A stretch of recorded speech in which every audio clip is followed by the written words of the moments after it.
ನಮಸ್ತೆ ಸ್ನೇಹಿತರೆ. ಒಂದು ದಿನ ಮನುಷ್ಯರು, ರಾಕ್ಷಸರು ಹಾಗೂ ದೇವತೆಗಳು ಶಿವದೇವರ ಬಳಿ ಆಶ್ರಯವನ್ನು ಕೋರಿ ಬರುತ್ತಾರೆ. ಅಂತೆಯೇ ಕಷ್ಟ ಬಂದಾಗ ಭಕ್ತರನ್ನು ಪೊರೆಯುವ ಜಟಾಧಾರಿ ಶಿವದೇವನು ಯಾವುದೇ ತಾರತಮ್ಯ ಭೇದಭಾವ ಇಲ್ಲದೆ ಎಲ್ಲರ ಮೇಲೂ ದಯೆ ಕರುಣೆಯನ್ನು ತೋರಿ ಆಶ್ರಯ ನೀಡುತ್ತಾನೆ. ಕಷ್ಟ ಎಂದು ಬಂದವರನ್ನು ಈ ಶಿವದೇವರು ಎಂದಿಗೂ ಕೈಬಿಡುವವನಲ್ಲ. ಹೀಗಿರಲು ಒಂದು ದಿನ ಮಾಲಿ ಮತ್ತು ಸುಮಾಲಿ ಎಂಬ ರಾಕ್ಷಸರು ಕೂಡ ಶಿವನ ಆಶ್ರಯವನ್ನು ಬಯಸಿ ಬರುತ್ತಾರೆ. ಆದರೆ ಅವರಿಬ್ಬರೂ ತೀವ್ರತರವಾದ ದೈಹಿಕ ನೋವಿನಿಂದ ಬಳಲುತ್ತಿದ್ದರು. ಆದರೂ ಸೂರ್ಯದೇವರು ಅವರ ಮೇಲೆ ಯಾವುದೇ ಕರುಣೆಯನ್ನು ತೋರಲಿಲ್ಲ. ಕೊನೆಗೆ ಸೂರ್ಯನನ್ನು ಕಾಡಿ ಬೇಡಿ ಶಿವನ ಆಶ್ರಯವನ್ನು ತಲುಪುತ್ತಾರೆ. ಆದರೆ ರಾಕ್ಷಸರಾದ ಮಾಲಿ ಸುಮಾಲಿಯರಿಗೆ ಸೂರ್ಯನು ಕಷ್ಟ ಕೊಟ್ಟದ್ದನ್ನು ಗಮನಿಸುತ್ತಾನೆ. ಶಿವನ ಕೋಪಕ್ಕೆ ಗುರಿಯಾದ ಸೂರ್ಯನು. ಬ್ರಹ್ಮ ವೈವರ್ತ ಪುರಾಣದ ಪ್ರಕಾರ ಶಿವದೇವನು ರಾಕ್ಷಸರಾದ ಮಾಲಿ ಸುಮಾಲಿಯ ವಿಚಾರ ಕೇಳಿ ಉಗ್ರನಾಗುತ್ತಾನೆ. ಕುಪಿತಗೊಂಡ ಶಿವದೇವನು ಆ ಕೂಡಲೇ ತನ್ನ ತ್ರಿಶೂಲದಿಂದ ಸೂರ್ಯನ ತಂದೆಯಾದ ಕಶ್ಯಪನಂದನನ ಮೇಲೆ ದಾಳಿ ಮಾಡುತ್ತಾನೆ. ಆ ಸಂದರ್ಭದಲ್ಲಿ ತನ್ನ ತಂದೆಯ ಮೇಲಾಗುತ್ತಿರುವ ಶಿವನ ದಾಳಿಯನ್ನು ನೋಡಿ 7 ಕುದುರೆಗಳನ್ನು ಒಳಗೊಂಡ ರಥದ ಮೇಲೇರಿ ಕುಳಿತ ಸೂರ್ಯನು ಇಡೀ ಜಗತ್ತನ್ನೇ ಸಂಪೂರ್ಣವಾಗಿ ತನ್ನ ಪ್ರಕಾಶವಾದ ಕಿರಣಗಳಿಂದ ಬೆಳಗಿಸುತ್ತಾನೆ. ಸೂರ್ಯದೇವರು ಎಷ್ಟೇ ಕೋಪಗೊಂಡಿದ್ದರೂ ಕೂಡ ಶಿವನ ದಾಳಿಯನ್ನು ಸಹಿಸಲಾಗದೆ ತಾನು ಕುಳಿತಿದ್ದ 7 ಕುದುರೆಗಳ ರಥದಿಂದ ಪ್ರಜ್ಞೆ ತಪ್ಪಿ ಬೀಳುತ್ತಾನೆ. ಶಿವನ ಈ ಅನಿರೀಕ್ಷಿತವಾದ ದಾಳಿಯಿಂದ ಸೂರ್ಯದೇವನು ಕೆಳಗೆ ಬಿದ್ದ ಕೂಡಲೇ ಇಡೀ ಸೃಷ್ಟಿಯೇ ಕತ್ತಲಲ್ಲಿ ಮುಳುಗಿ ಹೋಗುತ್ತದೆ. ಎಲ್ಲೆಡೆಯೂ ಹಾಹಾಕಾರ ಧ್ವನಿಸುತ್ತದೆ. ಒಂದು ಸಣ್ಣ ಬೆಳಕು ಕಾಣದಂತೆ ಲೋಕವೆಲ್ಲ ಗಾಢ ಕತ್ತಲೆಯಲ್ಲಿ ಕಳೆದು ಹೋಗುತ್ತದೆ. ಒಮ್ಮೆಲೆ ಇಡೀ ಜಗತ್ತೇ ಕತ್ತಲೆ ಆದದ್ದನ್ನು ಕಂಡು ಸೂರ್ಯನ ತಂದೆಯಾದ ಕಶ್ಯಪರು ಚಿಂತೆಗೀಡಾಗುತ್ತಾರೆ. ಕಾರಣ ಏನು ಎಂಬುದನ್ನು ಊಹಿಸಲು ಸಾಧ್ಯವಾಗದೆ ಕೂಡಲೇ ತನ್ನ ಮಗನಾದ ಸೂರ್ಯನನ್ನು ವಿಚಾರಿಸಲು ಮುಂದಾಗುತ್ತಾರೆ. ಆದರೆ ಇಡೀ ಲೋಕವನ್ನೇ ತನ್ನ ಪ್ರಕಾಶವಾದ ಬೆಳಗುತ್ತಿದ್ದ ಸೂರ್ಯನ ಪರಿಸ್ಥಿತಿ ನೋಡಿ ಕಶ್ಯಪ ಮುನಿಗಳು ಕಂಗಾಲಾಗುತ್ತಾರೆ. ನಡೆದ ಘಟನೆಯ ಬಗ್ಗೆ ಕೂಲಂಕುಷವಾಗಿ ವಿಚಾರಣೆ ಮಾಡಿದ ನಂತರ ತನ್ನ ಮಗ ಸೂರ್ಯನಿಗೆ ಈ ಗತಿ ಬರಲು ಶಿವನೇ ಕಾರಣ ಎಂದು ಮನದಟ್ಟು ಮಾಡಿಕೊಳ್ಳುತ್ತಾರೆ. ತನ್ನ ಮಗನಿಗೆ ಒದಗಿದ ದುಸ್ಥಿತಿಯನ್ನು ಕಶ್ಯಪ ಮುನಿಗಳು ಕಂಡು ತಾಳ್ಮೆ ಕಳೆದುಕೊಂಡು ಉಗ್ರರೂಪಿಯಾಗುತ್ತಾನೆ. ನಂತರ ಶಿವದೇವರನ್ನು ಹುಡುಕುತ್ತಾ ಹೋಗುತ್ತಾರೆ. ನಂತರ ಶಿವದೇವರು ಎದುರಿಗೆ ಬಂದು ನಿಂತಾಗ ಕಶ್ಯಪ ಮುನಿಗಳಿಗೆ ಕೋಪ ತಡೆಯಲಾಗದೆ ಶಿವನಿಗೆ ಬೆದರಿಕೆಯನ್ನು ಹಾಕಿ ಶಾಪವಿಡುತ್ತಾರೆ. ಇಂದು ನನ್ನ ಮಗನಾದ ಸೂರ್ಯನ ಸ್ಥಿತಿಯನ್ನು ಕಂಡು ನಾನು ಹೇಗೆ ಸಂಕಟ ಪಡುತ್ತಿದ್ದೇನೆಯೋ ಅದೇ ರೀತಿ ಮುಂದೆ ನೀನು ಕೂಡ ಸಂಕಟ ಪಡುತ್ತಿದೀಯಾ ಎಂದು ಶಾಪವನ್ನು ನೀಡುತ್ತಾರೆ. ನಂತರ ಕೋಪವನ್ನು ತ್ಯಜಿಸಿ ಶಾಂತ ಸ್ವರೂಪಿಯಾದ ಶಿವನಿಗೆ ಇಡೀ ಜಗತ್ತೇ ಕತ್ತಲಿನ ಕೂಪದಲ್ಲಿ ಮುಳುಗಿರುವ ಸತ್ಯ ಮನದಟ್ಟಾಗುತ್ತದೆ.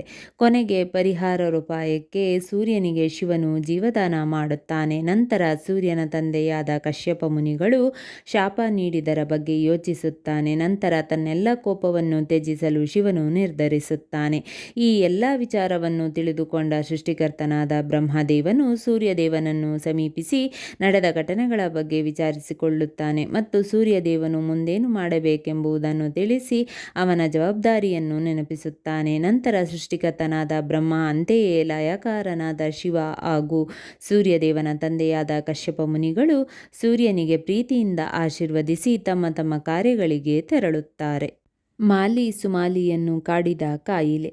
ಸೂರ್ಯನಲ್ಲದ ಈ ರೀತಿಯ ಬದಲಾವಣೆಯಿಂದ ರಾಕ್ಷಸರಾದ ಮಾಲಿ ಸುಮಾಲಿಯರು ಅಸಾಧ್ಯವಾದ ದೈಹಿಕ ನೋವಿನಿಂದ ನರಳುತ್ತಾರೆ. ಇವರ ಈ ನರಳಾಟ ನೋವಿನ ಬಗ್ಗೆ ತಿಳಿದುಕೊಂಡ ಬ್ರಹ್ಮನು ಬಂದು ಮಾಲಿ ಸುಮಾಲಿಯರನ್ನು ವಿಚಾರಿಸಿ ಕಷ್ಟಕ್ಕೆ ಕಾರಣ ಏನು ಎಂಬುದನ್ನು ಚರ್ಚಿಸುತ್ತಾನೆ. ನಂತರ ನಿಮ್ಮ ಈ ಕಾಯಿಲೆ ವಾಸಿಯಾಗಬೇಕಾದರೆ ನೀವು ಸೂರ್ಯದೇವರನ್ನು ಭಕ್ತಿಯಿಂದ ಪೂಜಿಸಬೇಕೆಂಬ ಸಲಹೆ ನೀಡುತ್ತಾನೆ. ಅಲ್ಲದೆ ಸೂರ್ಯನನ್ನು ಪೂಜಿಸುವ ಮಹತ್ವದ ಬಗ್ಗೆ ವಿವರಿಸಿ ಹೇಳುತ್ತಾನೆ ಮತ್ತು ಶ್ರದ್ಧೆಯಿಂದ ನೀವು ಸೂರ್ಯನನ್ನು ಭಜಿಸಿದರೆ ನೀವು ನಿಮ್ಮ ಕಾಯಿಲೆಯಿಂದ ಗುಣಮುಖರಾಗಬಹುದು ಎಂದು ಹೇಳಿ ತೆರಳುತ್ತಾನೆ. ಸೃಷ್ಟಿಕರ್ತನಾದ ಬ್ರಹ್ಮನ ಮಾತಿನಂತೆಯೇ ರಾಕ್ಷಸರಾದ ಮಾಲಿ ಸುಮಾಲಿಯರು ಭಕ್ತಿಯಿಂದ ಸೂರ್ಯನನ್ನು ಪೂಜೆ ಮಾಡಿ ಒಲಿಸಿಕೊಳ್ಳುತ್ತಾರೆ. ನಂತರ ಸೂರ್ಯನು ಪುನೀತಗೊಂಡು ರಾಕ್ಷಸರಾದ ಮಾಲಿ ಸುಮಾಲಿಯರಿಗಿದ್ದ ದೈಹಿಕ ಕಾಯಿಲೆಯನ್ನು ಗುಣಪಡಿಸಿ ಅವರನ್ನು ಕಷ್ಟದಿಂದ ಪಾರು ಮಾಡುತ್ತಾನೆ. ಹೀಗೆ ಬ್ರಹ್ಮವೈವರ್ತ ಪುರಾಣದಲ್ಲಿ ಶಿವನ ಕೋಪಕ್ಕೆ ತುತ್ತಾದ ಸೂರ್ಯನಿಂದಾಗಿ ಇಡೀ ಜಗತ್ತೇ ಕತ್ತಲಿನ ಕೂಪದಲ್ಲಿರುವಂತೆ ಮಾಡಿದ ಕಥೆಯನ್ನು ನೋಡಬಹುದು. ಹಾಗಾಗಿ ತ್ರಿಮೂರ್ತಿಗಳಲ್ಲಿ ಒಬ್ಬನಾದ ಉಗ್ರರೂಪಿ, ಜಟಾಧರಿ, ನಟರಾಜ ಎಂದೆಲ್ಲ ಕರೆಯಲ್ಪಡುವ ಪರಮೇಶ್ವರನನ್ನು ನಾವು ಭಕ್ತಿಯಿಂದ ಶ್ರದ್ಧೆಯಿಂದ ಪೂಜಿಸಿ ಒಲಿಸಿಕೊಂಡರೆ ನಮ್ಮ ಬದುಕು ಕೂಡ ಸನ್ಮಂಗಳವಾಗಬಹುದು. ಸೂರ್ಯನೇ ಅಂತ್ಯ, ಸೂರ್ಯನೇ ಆರಂಭ. ದಿನದ ಆರಂಭವು ಸೂರ್ಯ, ದಿನದ ಅಂತ್ಯವೂ ಸೂರ್ಯ. ಸೂರ್ಯನನ್ನು ನಾನಾ ಹೆಸರುಗಳಿಂದ ಕರೆಯಲಾಗುತ್ತದೆ. ಧರ್ಮಗ್ರಂಥಗಳಲ್ಲಿ ಸೂರ್ಯದೇವರನ್ನು ಉನ್ನತ ಸ್ಥಾನದಲ್ಲಿ ಇರಿಸಲಾಗಿದೆ ಮತ್ತು ಸೂರ್ಯದೇವರನ್ನು ಆರಾಧಿಸುವ ಮೂಲಕ ಓರ್ವ ವ್ಯಕ್ತಿಯು ಎಲ್ಲ ರೀತಿಯ ದುಃಖಗಳಿಂದ ದೂರವಿರುತ್ತಾನೆ ಮತ್ತು ಅನೇಕ ಆರೋಗ್ಯದ ಸಮಸ್ಯೆಗಳು ದೂರಾಗುವುದು ಎಂದು ನಂಬಲಾಗಿದೆ.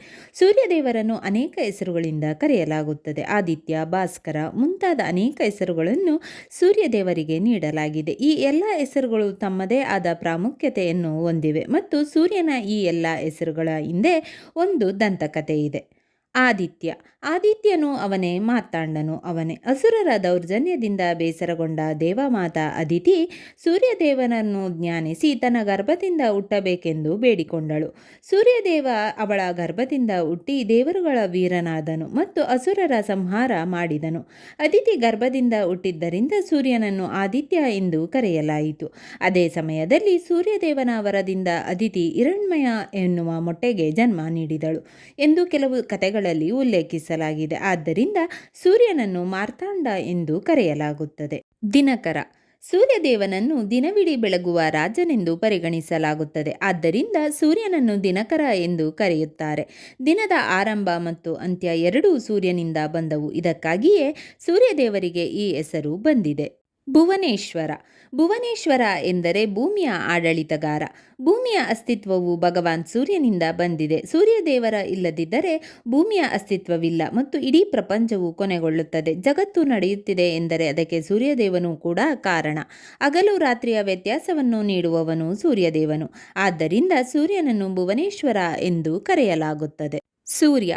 ಸೂರ್ಯನ ಅರ್ಥವನ್ನು ಚಲಾಚಲ ಎಂದು ಧರ್ಮಗ್ರಂಥಗಳಲ್ಲಿ ಹೇಳಲಾಗಿದೆ. ಅಂದರೆ ಅದು ಸಾರ್ವಕಾಲಿಕವಾಗಿ ಚಾಲ್ತಿಯಲ್ಲಿರುವುದು ಎಂದರ್ಥ. ಸೂರ್ಯ ಚಲಿಸುವ ವಿಷಯವಾಗಿದ್ದು ಅದು ಪ್ರತಿ ಬಾರಿಯೂ ಚಲಿಸಿದಾಗ ಯಾರೊಬ್ಬರ ದುಃಖವನ್ನು ಹಂಚಿಕೊಳ್ಳುತ್ತದೆ ಮತ್ತು ಅದರ ವೇಗದಿಂದ ಪ್ರಪಂಚಕ್ಕೆ ಸಂತೋಷವನ್ನು ನೀಡುತ್ತದೆ. ದೇವರು ಪ್ರಪಂಚಾದ್ಯಂತ ಪ್ರಯಾಣಿಸುತ್ತಾನೆ ಮತ್ತು ತನ್ನ ಅನುಗ್ರಹವನ್ನು ಎಲ್ಲರಿಗೂ ನೀಡುತ್ತಾನೆ. ಆದ್ದರಿಂದ ಸೂರ್ಯನನ್ನು ಸೂರ್ಯನೆಂದು ಕರೆಯಲಾಗುತ್ತದೆ. ಆದಿದೇವ.